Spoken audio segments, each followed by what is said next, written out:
আকাশৰ সিপাৰে জুবিন দা। আজি এমাহ পাৰ হৈ গ'ল। অসমৰ আকাশে বতাহে মানুহৰ মন মগজুত মাথো জুবিন জুবিন আৰু জুবিন। মাটিৰ মানুহ আছিলা তুমি জুবিন দা। তুমি প্ৰেমেৰে সকলোকে জয় কৰিলা।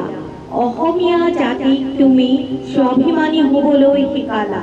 তোমাৰ দৰে সৎ সাহসী অসমীয়া আঙুলিৰ মূৰত গণিব পাৰা।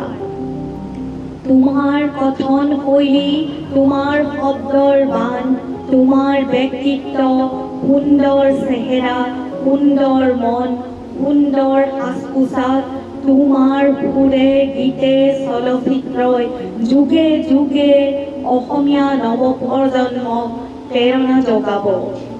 তোমাৰ সৃষ্টিবোৰে উঠি অহা চামে অধ্যয়ন কৰিব। তোমাৰ কণ্ঠত প্ৰতিটো অসমীয়া শব্দই অধিক মিঠা হৈ উঠে। তুমি ঈশ্বৰৰ দূত। আমাৰো কিবা পুণ্য আছিল, সেয়েহে এই সুসন্তান অসমলৈ আহিছিল। তোমাৰ গভীৰ চিন্তাৰ বাবে তুমি প্ৰতিজন অসমীয়া তথা বিশ্ববাসীৰ অন্তৰত স্থান দখল কৰিলা। প্ৰকৃতিৰ গছে পাতে, জীৱ জন্তু, চৰাই চিৰিকটি, মানুহ, নদ নদী, প্ৰতিটো তুমি ভাল পোৱা বস্তুৰ মাজত তোমাক আমি বিচাৰিব লাগিব।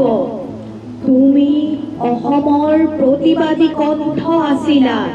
কি যে এক শক্তি অসমলৈ আহিছিল। তোমাৰ অনুপস্থিত গোটেই অসমখন উকা উকা হৈ ৰ'ল।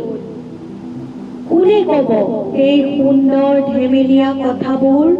কোনে দিব নতুনত্ব থকা সুন্দৰ অসমীয়া ছবিৰ সোৱাদ? তোমাৰ প্ৰিয় ব্ৰহ্মপুত্ৰৰ কাষত নৱনিৰ্মিত ঘৰটোত নিগাজিকৈ শান্তিত পৰিয়ালটো লৈ থাকিলে আমি আৰু বহুত সৃষ্টি পালো হৈ। তুমি কৈছিলা সাউণ্ড ইজ ফিজিক্স। নুবুজো কিন্তু বুজো, শব্দই ব্ৰহ্ম। বৰ্তমান তুমিয়ে অসমবাসীৰ তথা বিশ্ববাসীৰ শব্দ হৈ পৰিছা। তুমি অকলেই এটা অনুষ্ঠান।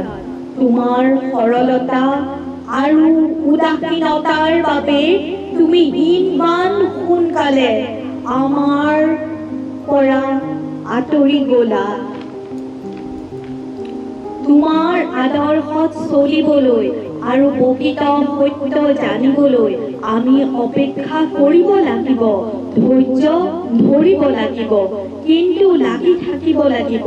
তেহে তোমাৰ সন্মান ৰক্ষা হ'ব। অন্যায় কৰাজনক ঈশ্বৰে নিশ্চয় শাস্তি দিব, কাৰণ তুমি মানৱতাৰ ঊৰ্ধ্বত ঈশ্বৰৰ বিশেষ সন্তান আছিলা। অসমীয়া জাতিক শেষত তুমি নতুনকৈ একতাৰ ডোলেৰে বান্ধি থৈ গ'লা। তুমি চিৰ অমৰ হৈ থাকিবা জুবিন দা, বিশ্ববাসীৰ বাবে। ধন্যবাদ।